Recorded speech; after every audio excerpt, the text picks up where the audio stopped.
students, welcome back to one more video session. Here I'm going to explain the differences between the chordates and non-chordates. A very important concept. Okay, you have to listen to me carefully, write down each and every point whatever I say. Very important for your board examination. You get this question for 5 marks. Differentiate between chordates and non-chordates. Okay, don't miss this. Very easy. Already you have understood the characteristic of the phylum chordata. So we just write chordata here. Okay, and here we write the non-chordates or non-chordata organisms. Okay. The first difference is very simple, the presence of notochord. Yes, chordates. We just write notochord is present. Yes. And now in non-chordates, obviously they do not exhibit this particular character. Notochord is completely absent. Okay, so we just write the first difference is notochord is absent. Okay, now we will talk about the second important character, that is about the nerve chord. Okay, so second character is nerve chord. See the spelling C-O-R-D, chord, and in this case C-H-O. Okay, so nerve chord is single, only one nerve chord is there, and it is hollow.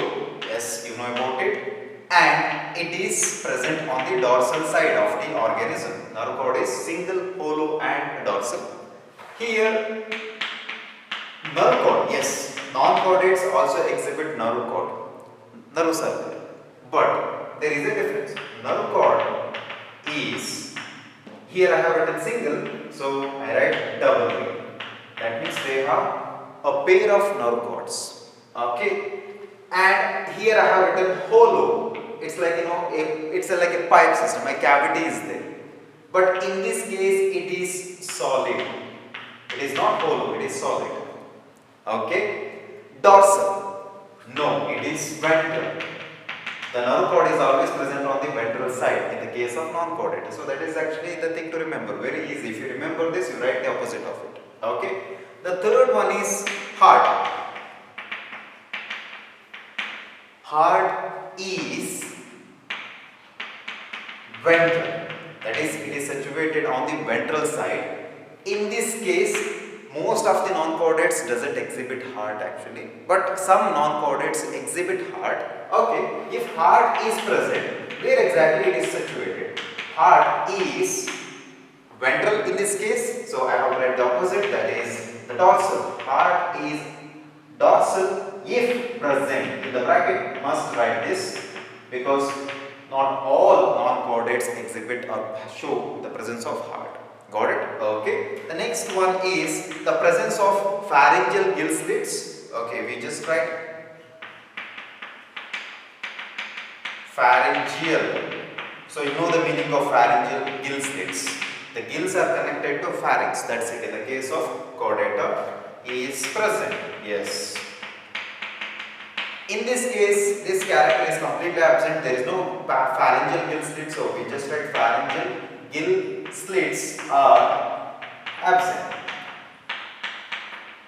Okay. Okay. We just write R to make it plural.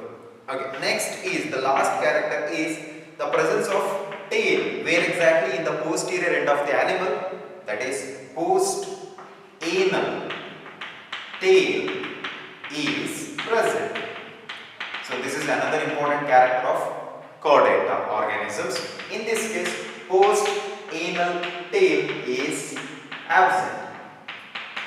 So these are the 5 differences between chordata and non-chordata. There are many actually. For example, the presence of jaw. See, I have got a very good jaw. Even you got jaw. Okay, so I can move this. This is called as the mandible. This is called as the maxilla. Okay, but in the case of non-chordates, have we seen jaw or teeth? No, right? So that is also one character, the differences. No need of it, you just remember only 5. So that is actually the difference between the chordates and non-chordates. Very important for your board examination for 5 marks. Do not lose this 5 marks. 100% question could be asked. Got it? Thank you.